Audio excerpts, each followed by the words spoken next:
I'm Bonnie, and this is the Tarot Table with Bonnie and Peter, where we lay the cards on the table and talk about life, tarot, and everything in between. So shuffle your deck, pull up a chair, and join us at the Tarot Table.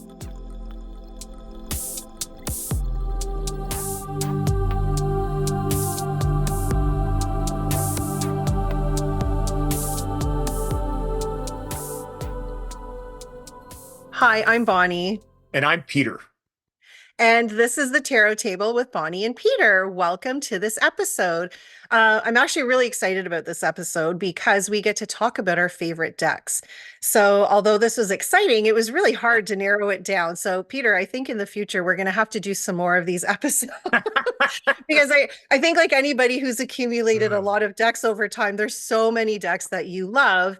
And if they're in your collection, you probably love them anyway. So, this is just a small little sampling of what each of us love to work with, and we hope that this may inspire you, or maybe you have these decks yourself. And if you do, share that in the comments section. If there's anything, or maybe a deck that you want us to talk about in the future, if Peter and I have one, then maybe we can share our insights in that with you as well. So, Peter, do you want to start us off with the first deck? Yeah, I'll probably start with a disclaimer because the obvious favorite deck I would have probably picked is the Rider-Waite-Smith, and only because it's the deck that I'll use when we do our card draw with every episode, and it's the deck that I use primarily with clients, although not exclusively with clients. And I thought, well, I'm not going to go there only because it is also the most prominent deck around with a whole bunch of different variations. If people wanted to see images and read about it, they can do so in all kinds of spaces that are not here.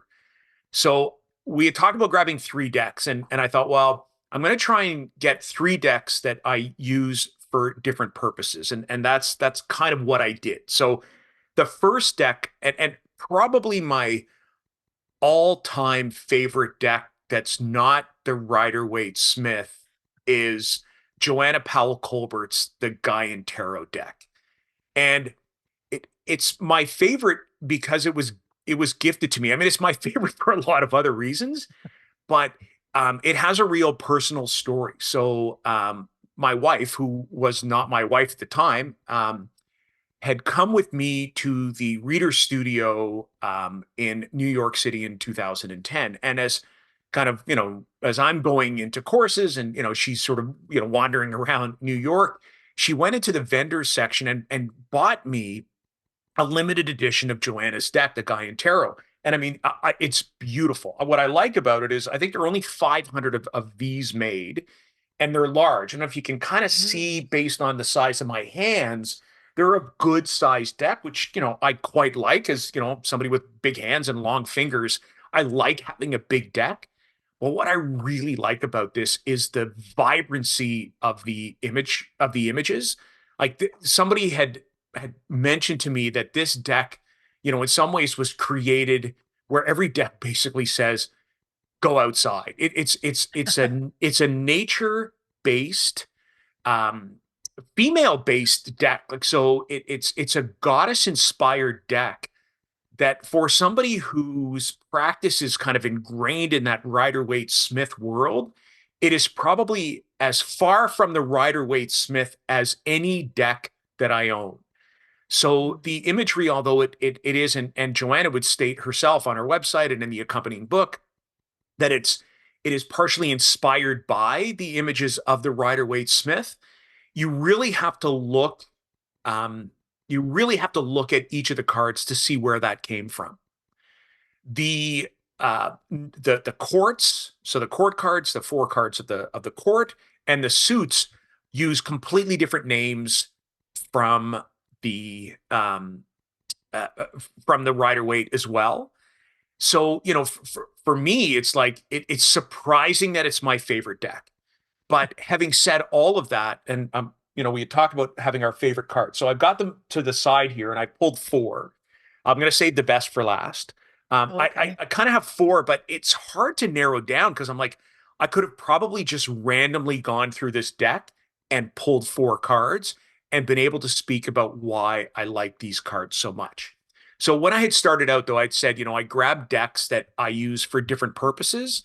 And this deck is probably my most active, and for lack of a better word, I'll say my most active ritual deck. So if I'm looking to do work where I'm trying to set intention, or, I might have special space or what some people might call altar space, I would use an image of this card and I would place it out to set intention. So, as an example, I have an active Jupiter altar inside the house, to try and, draw that sort of, expansive and optimistic energy. I have a card associated with Jupiter on that Jupiter altar from this particular deck. But the Mhm. four cards I wanted to pull were, and you can just see the beauty of the artwork. So this is the Magician. Oh, And wow. yeah, what I like about it is, the Magician and the Rider-Waite-Smith has kind of the four tools of the tarot at their disposal. And so does this magician, except the tools are represented by the four elements: earth, air, fire, and water. And so they have the four elements here kind of at their disposal as well, and at the forefront of the card. And that really draws me. The other thing that is actually prevalent in all of these cards is this little piece. So in every card in this deck, something escapes the frame or the edge of the Mhm. card. There's always an element that kind of comes out of the card.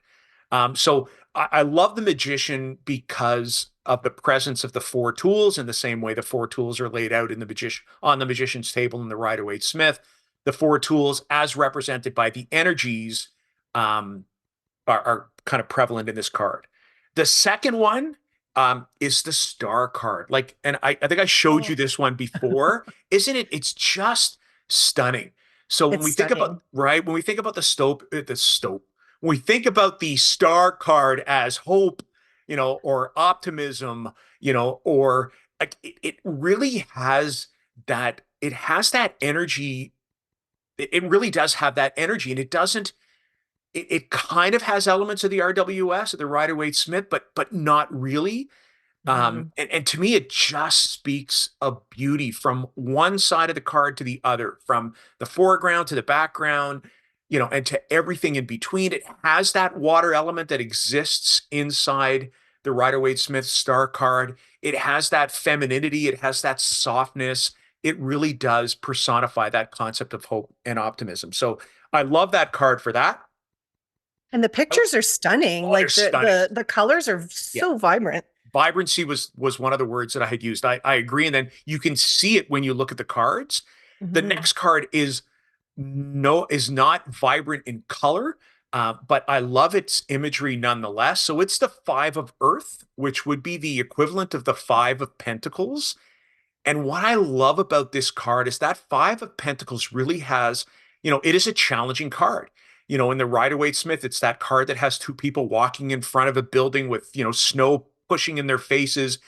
This card really embraces that concept of shelter. It's that idea of we just want to curl up in a hole in the ground and we don't want to be around anyone or anything when that Five of Pentacles, Five of Earth here, when that Five of Earth energy is surrounding us.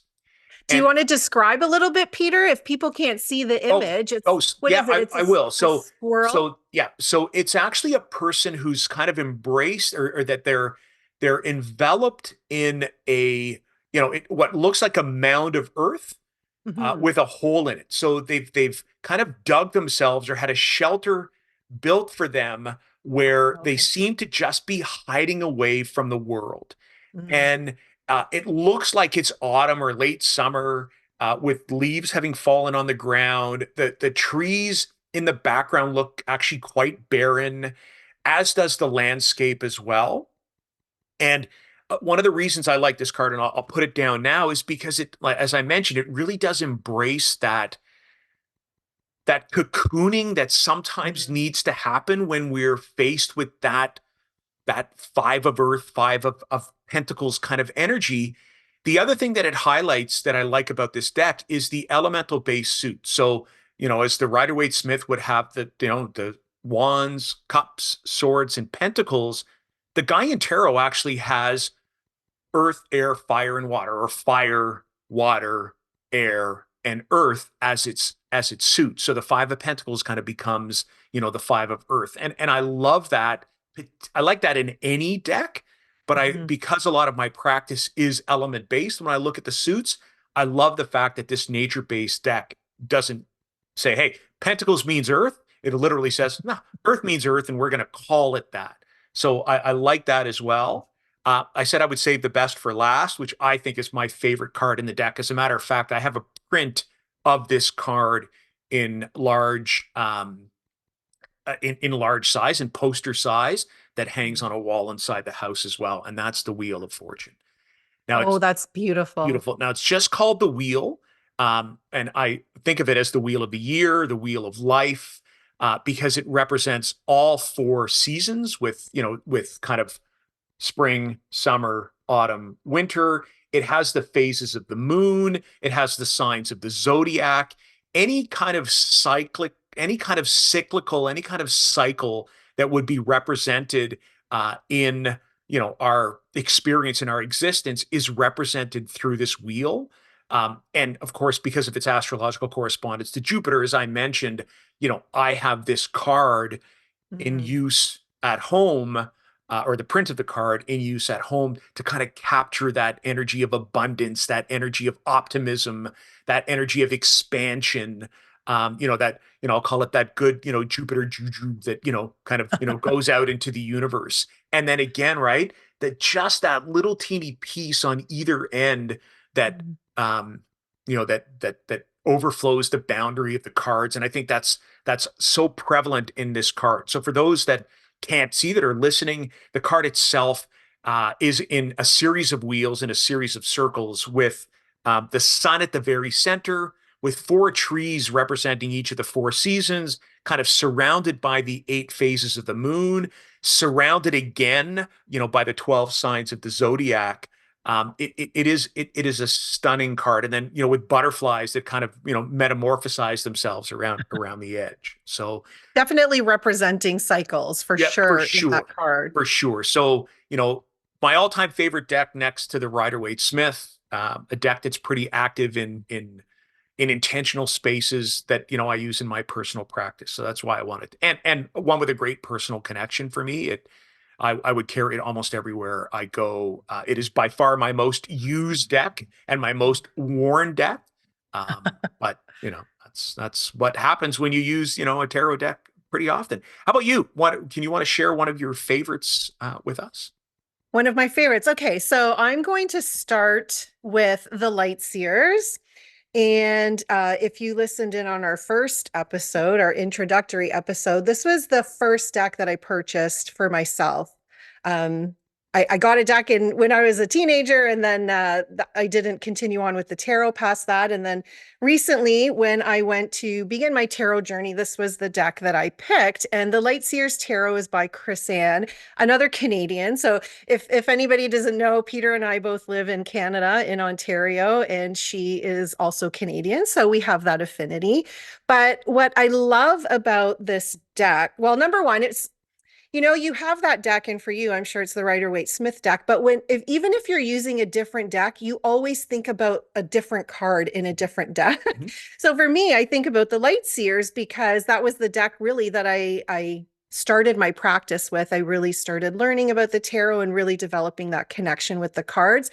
So this deck will always hold a special place in my heart. And what I love about this deck, and it's so fitting that it was the first one that I bought, was that it's really based around healing and almost puts a positive spin on the cards. So to kind of show the light side of us and this idea that we're responsible for our own light and what we can do during moments of healing. And even the cards that are really difficult in the tarot, it really has this gentle presence of helping you to see the meaning of that card. And it's not just doom and gloom, but what can you do with that? Like, how can you use that for healing? How can you use that, to move forward in whatever it is that you're going through? So really this gentle approach. I love the guidebook. So this was the only book I had for months when I started studying the tarot. I used this guidebook. She really gives like really thorough examples. And then at the end of each card, she attaches or she adds a an intention, like an affirmation for that card, which is right up my alley because that's my most of the basis of my tarot reading is helping people come up with an intention based on the energy of the cards. And I love to create an intention based on the story that's weaved through the cards. So I love that she has that. And she also has on her website, you can go to the lightseerstarot.com. There's an even longer explanation of the cards with journaling prompts, which again, I love to do when I'm presenting people with readings, is also give them an opportunity for journaling prompts because probably like you, Peter, when people come to see you for a reading, that's great that you're giving them this information, but what is something that you can Yeah, give them to take away? right. So for me, I like to present them with an intention, some type of journaling that can help them to continue on that path with whatever came up in the reading. So the cards are really lovely. It's quite a thick deck, so you probably would enjoy that. My hands are of average size. I'm not the best shuffler, so a lot of times some cards pop out. But it was really hard for me to pick my favorite card, so I'll pick a couple and I'll show you. But this is the Six of Wands, Oh, and wow. it has this woman who she's kind of standing in front of a crowd of people. There's a wreath and a torch there and it kind of looks like she's doing this victory like yes I want or people are applauding her and she's really honoring the audience. So I love the message of the Six of Wands. When this shows up in a reading for me, I get so excited because it's really about going out there, shining your light, being an inspiration for other people, and knowing that the work that you're doing has an impact on them and they appreciate that, right? So the sense of victory and success and achievement and getting to where you got or get, ending up where you are because of the work that you've put in. Like she didn't just end up on this stage and now everybody's applauding her. She went out and did something that she was passionate about. So I love this image in this card. Oh, so many good ones. Okay. I'm going to show the Empress. Oh, yes. Yeah. I love the I love the Empress. Like she's my girl when she shows up in a reading. What a beautiful And card, though. this card is stunning. So it has this beautiful woman, goddess type energy, and in her stomach is the world. So it's almost like the idea of you can give birth or create anything that you want to. And it just starts with the belief that you have the ability to do that. And it's such a loving card. It's like there's vulnerability in this card, and it just shows that she can create anything that she wants, but through love and compassion. It's such um, a really genuine card, and the moon is in there, the earth. It's so many wonderful things. Okay, I'm gonna pick one more. Oh, what do I pick? Okay, It's hard, isn't it? I know. it's so hard. They're all great. The Ace of Oh, Cups. wow. So for me, when I see the Ace of, because I'm so intention based and I believe that when your intention comes from your heart, that's your inner voice whispering to you what it is that you really want. Like sometimes we create intentions based on the conscious mind of like, oh, I want that thing because it's going to make me happy or it's going to do this thing for me. But when you listen to the whispers of your heart and the intention comes from there, then it sort of has this higher meaning, right? And when I see the Ace of Cups, I feel like that's creating an intention from your heart space. And this card really speaks to me in that respect because, it's the beginning of something new, something that you love, creating this relationship with yourself, honoring who you are and that sort of source of unconditional love. So this sparks that for me when I see this card. Wow. So Beautiful. Like they're again, right? They're beautiful, beautiful cards. Like the artwork is beautiful stunning. cards. The coloring in them is amazing. The card feel is really nice and the book is phenomenal. Like I said, I used this book for months and that was what really grew my knowledge of tarot Mhm. was using her interpretations of the cards. Well, So Peter, do you want deck to two. present us with your second? I do. I realize that now that I'm looking at all three decks, and if you can, for those of you watching and not listening, you can look over my shoulder and see a shelf that has more decks, and then a curtain behind me that has more decks. I realize the three decks that I chose, although they're available through like more mass marketing, the versions I have, all three versions, and I just realized that now, they're all limited edition decks. So I wonder if that's So you're why. teasing us. Maybe, because the Guy and Tarot you can certainly purchase through a variety of different places. This next one though has to be done through the creator, and the creator is actually Benabel Wen, who would be familiar to perhaps a lot of people. Um, she wrote a massive book that is, I'd say, a modern reference guide called the Holistic Tarot, which I think is a brick if you have it in print. It might be 700 or 800 pages. But the deck that she's actually created is a beautiful deck called the Spirit Keeper Tarot. It's the second edition that she's done that she calls the Revelations edition.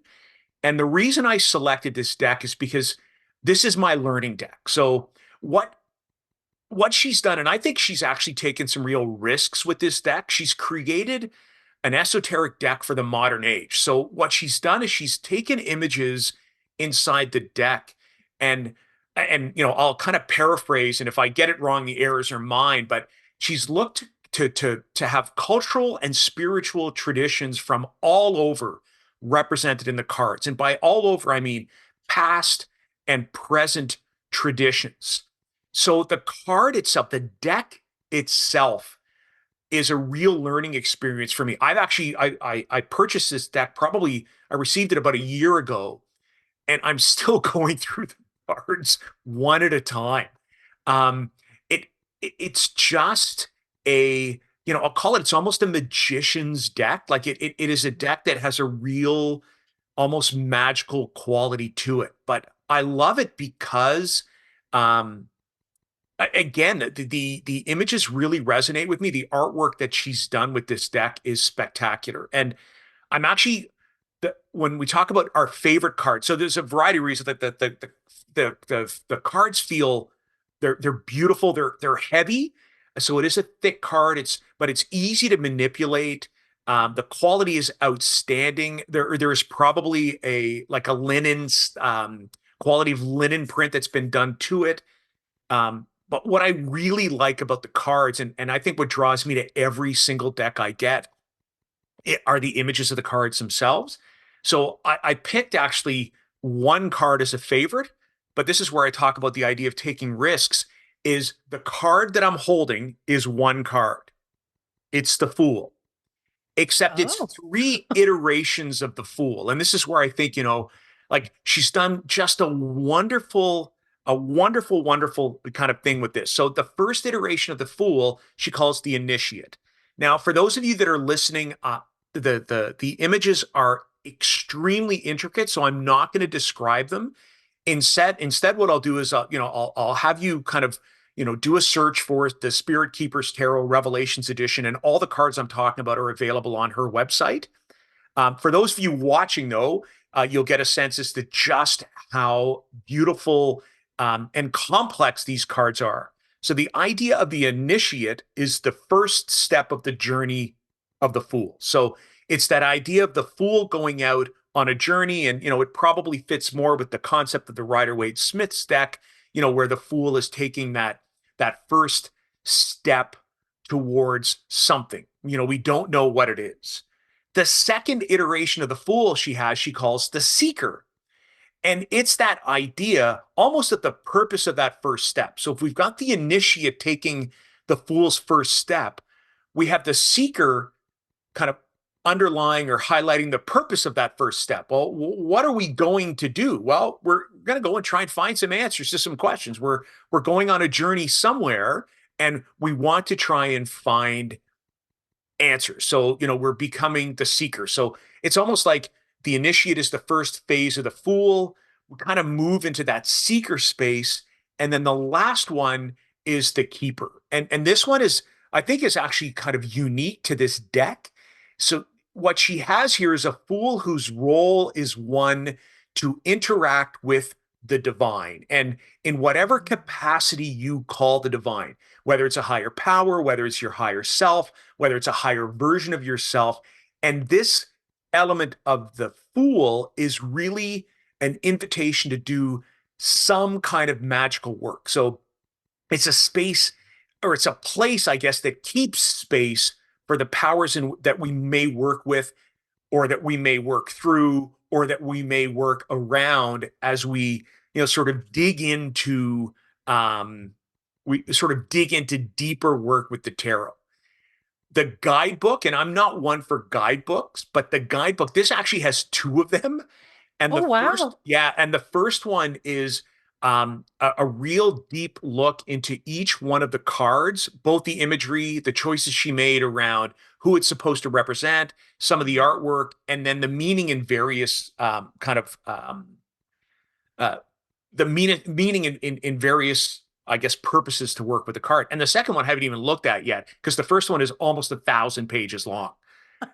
So it's a That's a massive deep dive. it's a huge deep dive. But it is my current, and I say current, it's been, I think, since April of 2023, and we're recording this at the very start of May 2024. It is my current deep dive and will remain my current deep dive as I go through it. So that's the Spirit Keepers Tarot, the Revelation second edition by Benabel Wen, which, again, is one of my favorite. I can't number them, Right. so I don't know. How about you? What deck made it to number Number two in your favorites? Right. And like you, these aren't really ordered. And although you love your guy in tarot, so I do. that maybe is your number one, It but probably is. I love all of these decks equally. So the next deck that I'm going to talk about, this is the Dream Keepers Tarot by Liz. I think it's Huston, Huston. So I I sort of love things that look really different, kind of have this dream-like quality to it, and this deck is that exactly. It's sort of well, let me start with the guidebook because it's funny that you're not big on guidebooks. I'm all about the guidebook. I, So I but love this different. deck. We can always approach tarot practice from different spaces, right? So that's a great way to Exactly. And highlight. because was starting this tarot journey, I wanted to soak up everything that I could. And I really wanted to see different perspectives of how people talked about the cards. And this is the book. It's loaded with information. And this book literally sits on my desk. So when I'm doing readings for myself, generally, if I'm like, oh, I'm not really sure what I'm getting from this card, I'll always look in this book to get her interpretations. And it's funny of why I'm drawn to all of these decks from this healing perspective. And I don't even know that when I'm buying the decks. So for Liz, it took her, I think, 10 years to create this deck. So she did the artwork, and I believe she also wrote the book. And she herself went on this whole healing journey while she was creating this deck. And for her, I love what she says. She says, tarot is like a mirror, right? So again, if you're not using it for predictive purposes, it's showing you, like, if you want to look at it from like what is being reflected back to me, Yeah. it's amazing. And her interpretations, again, they really go down this path of giving you a general overview about the card, but also some extra insights about it, and I generally really resonate with sort of her alternative, not alternative views, but just sort of, like if we're talking about swords, a lot of times people see the swords as something that's going to happen or a conflict of some sort. I always internalize that. I'm like, what conflict is brewing inside of me? What am I struggling with right now? And she does a really good job of bringing that around to sort of, if sort of that's how you're interpreting the card, then you can look at it from that perspective. So I love her guidebook. The cards are really beautiful as well. They're very muted in color. They're easy to shuffle, I guess. And I guess I'm going to have to pick some of my favorites here. So okay. You'll get to know me over the course of this podcast, but I love the Queen of Wands. She's not my card astrologically, but I think I aspire to be the Queen of Wands. And this card is beautiful. So it has this woman in a beautiful white dress with this sort of blue cape looking off, in the distance. And when I see the Queen of Wands, she's really about being unapologetically herself, just showing up as she is and really inspiring other people to do the same. She's loving and kind and she's fun. And I just love this image. It's very lush and royal in a sense. And it just makes me so happy. So the next card, so this is funny. This is a very feminine deck as well, which I should mention. This is the Hanged Woman. So the Hanged Man in the original, I guess. So it's just I love this card. When I see the Hangman, it reminds me of this time to pause, right? And again, looking at things from a different perspective. And I like to say, and I teach this sometimes when I lead yoga classes, if we're in down dog, right? You're kind of upside down. Mhm. It's like I remind people, take a look around. What does everything look like from this perspective when you're seeing it upside down? And the imagery in this card is so beautiful. It's very feminine, and it just has this, like, sometimes people can get freaked out about the hangman, but in this case it just looks like this time to pause and nurturing yourself. So it's a really gentle way, I guess, of seeing that card. Okay, what am I going to pick? Okay, the sun. I love the sun too. Obviously, the sun is an incredible card. And it's funny, all of these cards, they kind of, everyone's wearing a white dress, and I'm wearing white White today, so today. I There you don't know go. how that happened. Uh yeah, just this idea of joy, and not so much like happy, happy, joy, joy, which Right. is generally what we see in the sun. But when you look at this, it's just this idea of abundance and appreciation and joy and beauty. Like, really, she's standing in front of the sun, and it's just gorgeous, and it makes me happy when I see that. So that is my number two, the Dreamkeeper's Tarot. All How right. about you, Peter? What's your final The for this last episode? Because we're gonna was have to do this again. the last one I pulled out is a deck, and it's interesting because it's one that is probably quite common now. The version I have, though, is not the one that would be currently available. And that's the This Might Hurt Tarot deck by Isabella Rotman. So if you have this deck or you've seen this deck in a shop, you likely have seen a different box. It's a more colorful box. I actually think it's the image of a series of the cards. And that was because the one I bought just before Isabella Rotman uh, released the version which is currently done by Liminal 11, and bought it directly from her and the site that she was on. So it is kind of a limited edition. Um, and I got it. It was funny because I was part of a tarot community. A tarot practitioner was sort of operating a call it a membership based tarot community where a couple of people inside this community, this learning community, were using this deck, and I was like, this might hurt. What kind of name is that? For a deck. And then they started showing the cards, and I was like, wow, what a the imagery itself is stunning. But it's odd. It's almost cartoon like because the artist has used that medium, which wouldn't normally resonate with me. But I think because what she's done is she's really taken a modern approach to the Rider-Waite Smith. So she's made the right because again, right, the Rider-Waite Smith, I call it the OG of the of at least the illustrated tarot.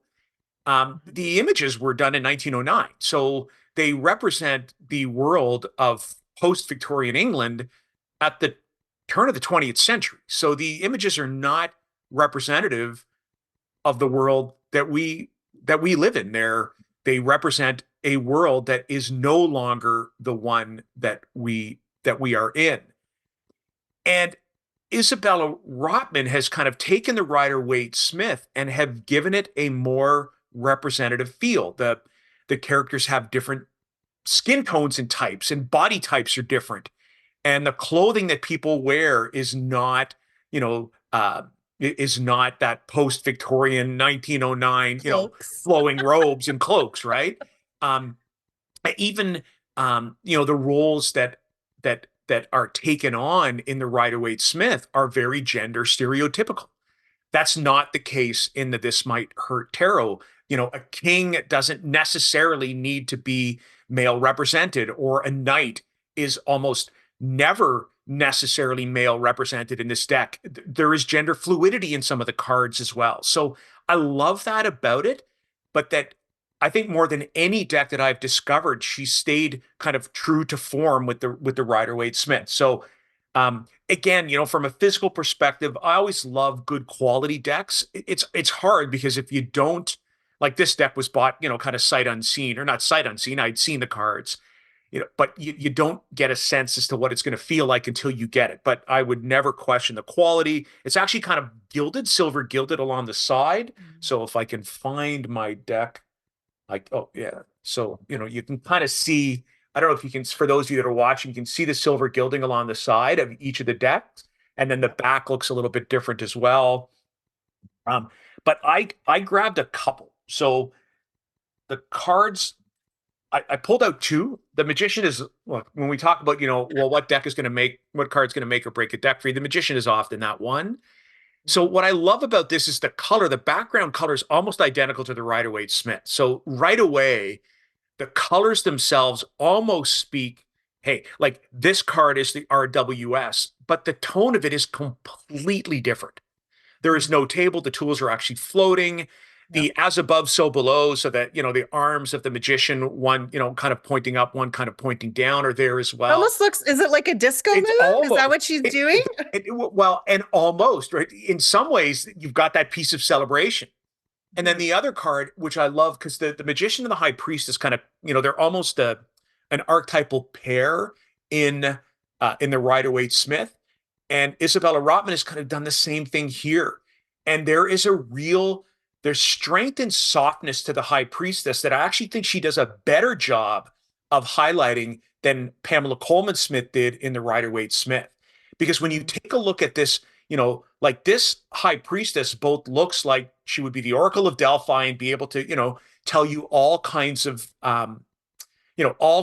wonderful things that, the High Priestess needs to do, but still sits in that veil of mystery. And yet there is a real strength to this card. Like, I think there's both the softness and the strength in both of these cards, because the Magician also has that softness and strength. And again, I think she's done such a wonderful job of portraying that in these two cards. And then the other two that I pulled out, it was so funny that you talked about the Queens, because the Queen of Wands is also a card that, I have a real affinity to. Is I pulled out the two Queens. And because I think that this card is, the ultimate, you're right. There's a real strength to the Queen of Wands. There's a fiery nature to her, or to them, um, because they lead. There's a real creativity here, and yet again, two elements that sit inside this card from the Rider-Waite Smith, despite the fact that it looks nothing like the card, are the sunflower and the cat. Mm-hmm. And I like the homage that is paid to, kind of that original deck. And then, the same thing here. I will call this my crush card. Is it bad to say that, I have a little crush on the Queen of Pentacles in this deck? Like, No, not at all. there's just something about this card that really highlights that earthy quality that the Queen of Pentacles has in the Rider-Waite Smith, but from a modern perspective, really does have here. There is both kind of the water element of Queen and that earthy abundance of pentacles that Isabella Rotman has clearly captured, both with the frame, the kind of flowered frame, of greenery and roses that, kind of, that comes from this deck, and the lush background. But there is, like, I think she's captured, almost archetypal femininity in the personage, in the person of the Queen of Pentacles inside this deck. So, like all the decks that, we've looked at today, I could have probably drawn any card. Yes. But this is often a deck. So when, I'm working with clients, I often talk that the Rider-Waite Smith is always my teaching deck and often my consultation deck, but we'll use the This Might Hurt Tarot. And then I have to explain, because, they're like, when, I always want to make sure that I'm naming the person who created it and the title, that, don't be thrown off by the title. There's nothing hurtful about, about the particular deck, that it really is done in the Rider-Waite Smith tradition. But has a much, much more inclusive and modern approach to the cards. As far as the guide, I'm not even sure I have it, to be honest with you, because I'm one of those people who I don't necessarily keep the guide with me just because Mm. at some point, if we ever talk about systems of reading and how we approach cards, I have a system that I work with that in some ways is relevant to the deck, but in some ways isn't necessarily relevant to the deck either. But it was, literally a little black book that kind of came with the deck, and it has some information. I like it because sometimes it describes the intention of the artist when when they were creating the deck. But yeah, and then the other thing too is I love the style of artwork. I actually Mm. had these four tools kind of as the basis for a a tarot based tattoo, that I have as well on kind of one arm and shoulder of and kind of use this image on the box as the basis for that tattoo. So I really do like this deck as well. I like all three that That's I so shared. fun. How about you? How about you? How about me? Okay, so for my final deck, um, I selected, okay, let me grab it here. I selected the Tarot of the Witch's Garden by Sasha Graham, and it's the art is by, and I can't pronounce this name. I think it's by Natasha Ilinsic. I think it's Scottish. All right. So I apologize if I got that name wrong. Again, so the guidebook is awesome. This is generally sitting out on my desk as well. The guidebooks that I love, if the box is really big, which this is in a Llewellyn box and it's quite large and the deck book is quite big, it generally doesn't go back on my shelf. I just leave it out because it's easier for me to reference. But the images are beautiful and the interpretations are wonderful. What I love about this deck is it's really earth-based and it's almost fantasy-like. So it sort of takes you into this journey of it's almost like you're part of the journey in the cards. And the author Sasha, she explains that like with each card and what are you coming up to? Oh, you're going to see a maiden in a forest, and this is what she's doing. So you become part of the story, which I really love. The images are beautiful, the cards are gorgeous, easy to shuffle as well, and it's very fantasy like, but in a very nature inspired way. So lots of herbs and, like this idea of spells. I mean, even if you're not drawn to that, it's so charming and lots of animals and fairies and mythical creatures. So there's sort of something in it for everybody. And again, with what I love about her approach is that she sees tarot as a reflection, right? So whereas Liz talked about it as a mirror, Sasha's talking about it as a reflection, which again, I'm drawn to, and I keep picking these decks without really knowing that backstory, and they really resonate with me. So these are the backs, which are quite Oh, wow. beautiful. Beautiful. I was using this deck for a friend of mine, and she said, "Oh, those are my favorite colors." So, like just on the back of the card. So, okay, I'm gonna pick three of my favorites here.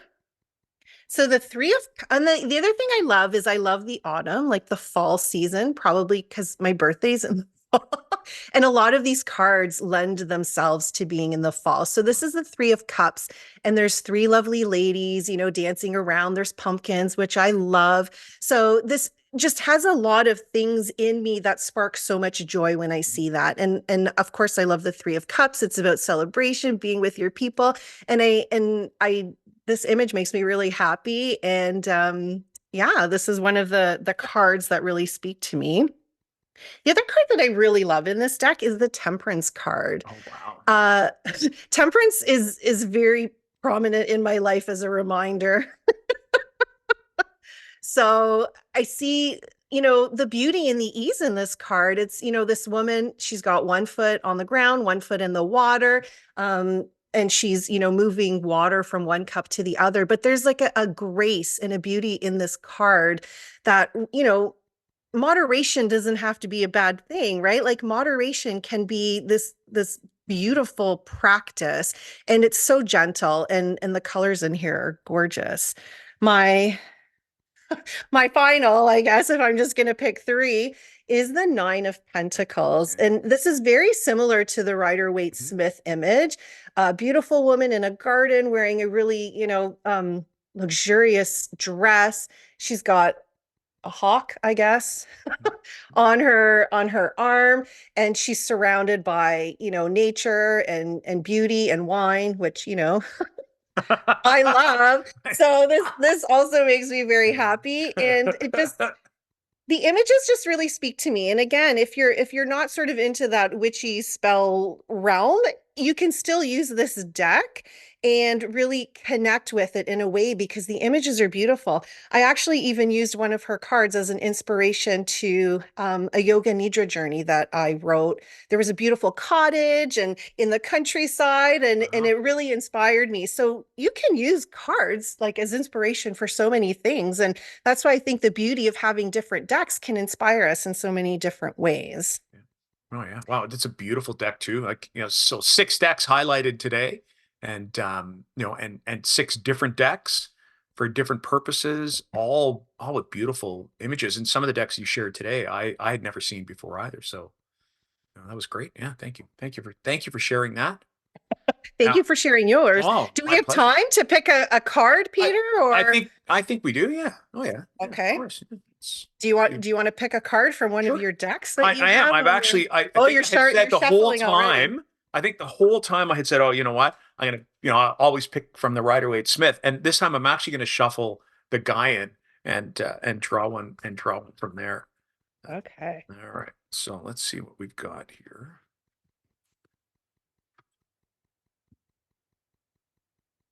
So I've drawn the moon. Oh, isn't that funny? You showed us the star and now I you got the did. moon. Yeah, and I did. And I always find the moon as an interesting card because when I talk to students, I always talk, those cards that there's always a card in the deck that we find not difficult to connect to, but that I always find hard to learn. And I think we've talked Mm, about this before. And the moon is one of those cards for me. And yet, um, Joanna does such a good job, though, of kind of highlighting the energies of the moon. So there is that concept, of secrets and going deep. There's somebody who's there. They're there in solitude, but they're there sort of surrounded by, what could represent their fears in the howling wolf, for example, or that, kind of that nighttime mystery. And then the moon itself, which is much more prominent as a moon in this card, where we almost see, that the moon kind of making its way through the background of the card as well. Yet it still has that element of mystery. We're not sure, you know, where she is. There's a mhm, clear goddess-like figure to this as well. And when I think about, the moon as, personified by kind of maiden, mother, and crone, I think about that concept of goddess sort of sitting in this card as well. And then even the invitation in some ways to take flight is mhm. is is shown inside this card too. So an interesting card and just another example of the beauty of this particular deck. And even that concept of whether or not the hands up like this is an offering or a receiving.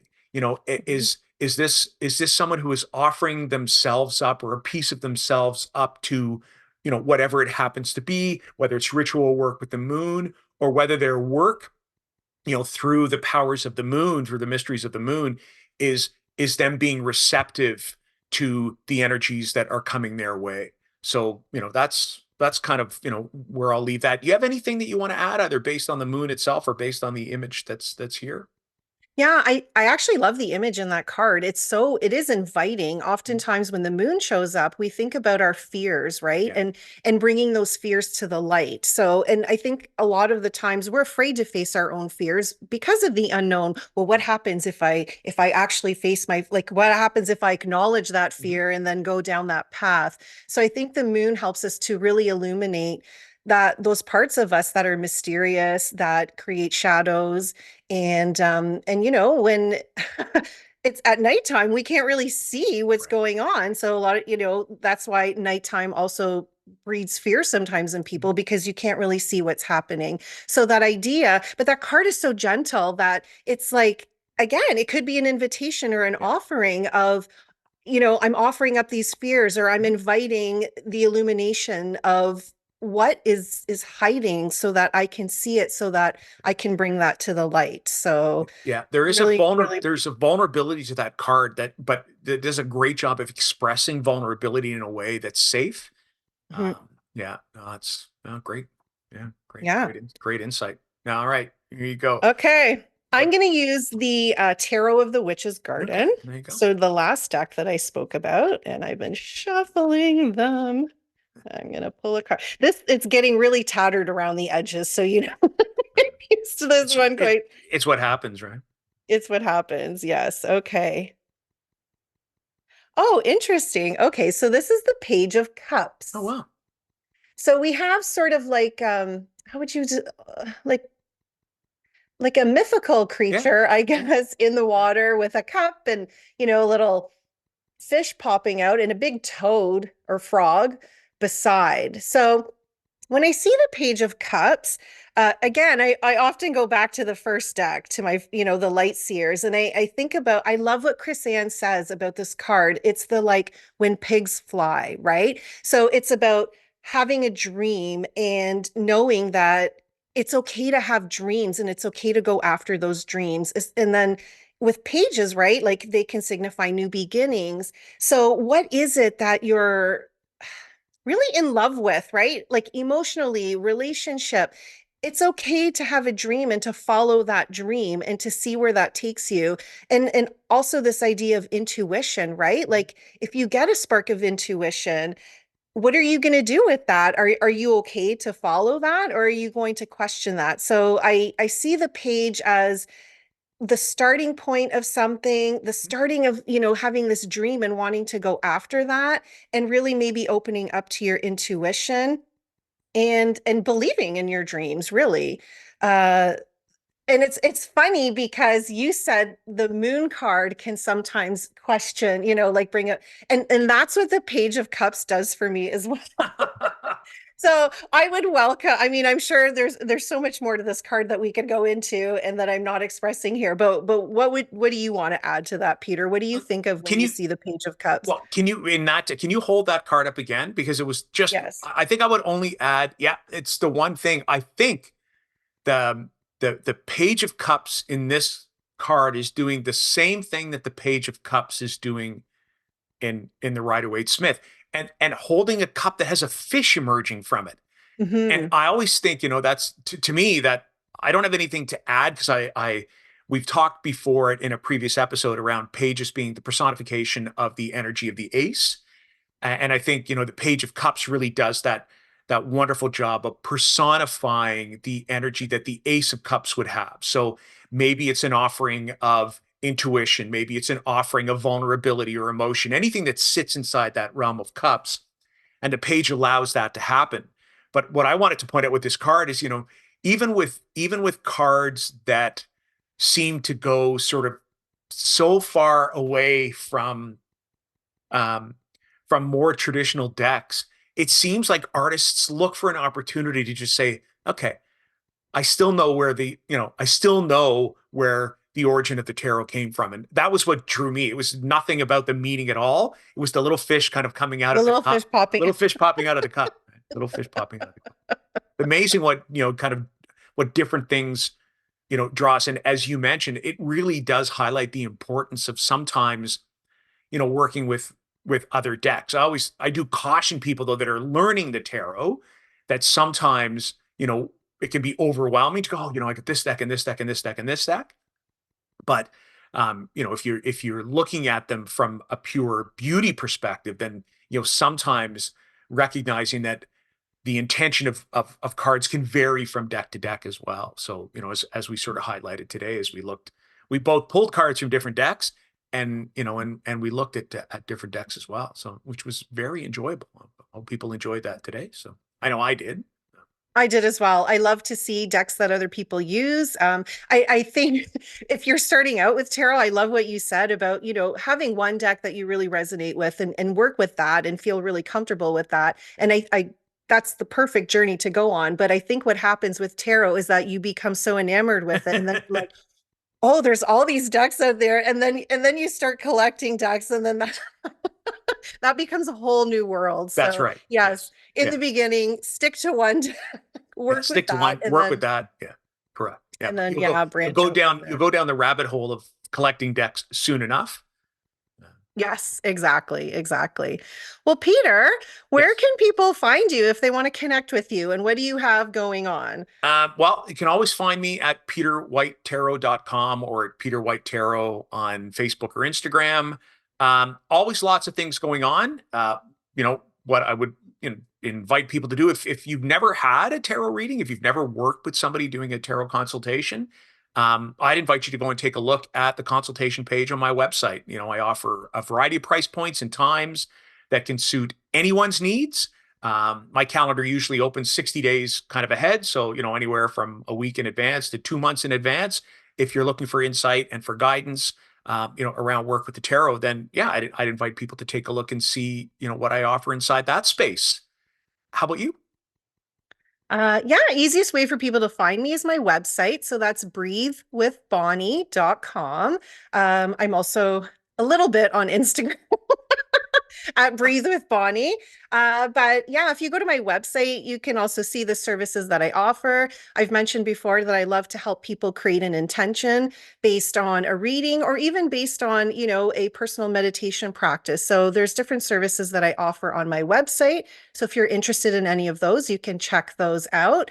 I have an email list too. So if you'd like to sign up for that, I send out a monthly intention based on a card reading. So I create a card reading every month, post that on my blog, and that also goes out in my newsletter. And you get a free yoga nidra meditation. So if you want to relax, that might be just what you need. So, Peter, I really enjoyed our conversation today. I think it was great to see the different styles of decks that were out there and what you connect with. And we hope that you enjoyed this as well. So we'd like to thank you for listening, and we're excited to see you in the next episode.